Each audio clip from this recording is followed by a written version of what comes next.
बिस्मिल्लाहिर्रहमानिर्रहीम। मेरा नाम डॉक्टर आसिफ इजहार है और मैं police and services hospital Peshawar में एज अ मेडिकल स्पेशलिस्ट काम कर रहा हूँ। खुद नज़र साइकेट्री ग्रुप का एक ड्रग जो कि सर्टलिन के नाम से मार्केट में अवेलेबल है, और सर्टलिन बुनियादी तौर पे एक एंटी डिप्रेसेंट दवाई है जो कि SSRIs ग्रुप और SNRIs जो कि सेलेक्टिव सेरोटोनिन प्लस नॉरएपिनेफ्रिन जो है उनका रीअपटेक इनहिबिटर है। अब मैं आपको समझाता हूँ कि क्या होता है कि जो आपके ब्रेन में जो मुख्तलिफ किस्म की नर्व एंडिंग्स होती हैं और जो नर्व नेटवर्क होता है उनमें बीच में फासला होता है और उसको साइनेप्टिक क्लेफ्ट बोलते हैं,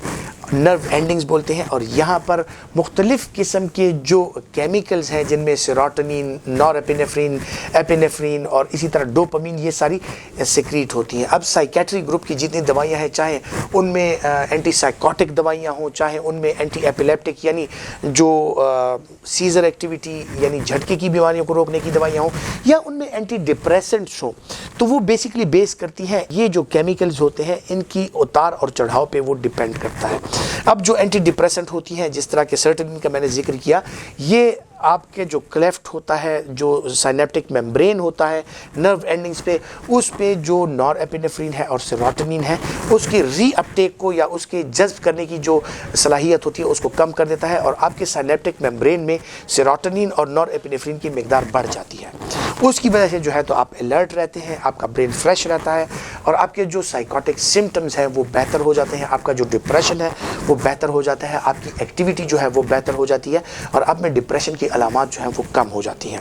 अब डिप्रेशन के साथ साथ कुछ मज़ीद चीज़ें भी हो सकती हैं जिनको एड ऑन वो कहा जाता है, जिस तरह के कोई साइकोटिक सिम्टम्स या जिस तरह के कोई फोबियाज़ यानी आपको किसी चीज़ का डर है, या कुछ ऐसी बीमारियां जिस तरह ऑब्सेसिव कंपल्सिव डिसऑर्डर में एक ही चीज़ को बार बार आप करते हैं और आपका जो तसल्ली है वो नहीं होती और आप समझते हैं कि आपने वो काम नहीं किया, यानी हाथ धोना, या आपको अपनी सफाई पे शक होता है, आप एक चीज़ बार बार कर रहे होते हैं। सो इस तरह के ऑब्सेसिव कंपल्सिव डिसऑर्डर्स या थोड़ा सा कोई साइकोटिक चीज़ें होती हैं कि यानी आपको माइंड में ऐसी चीज़ें कि आपको ख्यालात आते हैं या आपको पुरानी चीज़ें याद आती हैं, या कोई ऐसी चीज़ है जो कि आपके दिमाग में एक सूझ घुस गई है, उससे आप छुटकारा नहीं पा सकते। सो इसके लिए जो है तो सर्टलिन एक अच्छी दवाई है और साइकेट्रिस्ट इसका इस्तेमाल कराते हैं। लेकिन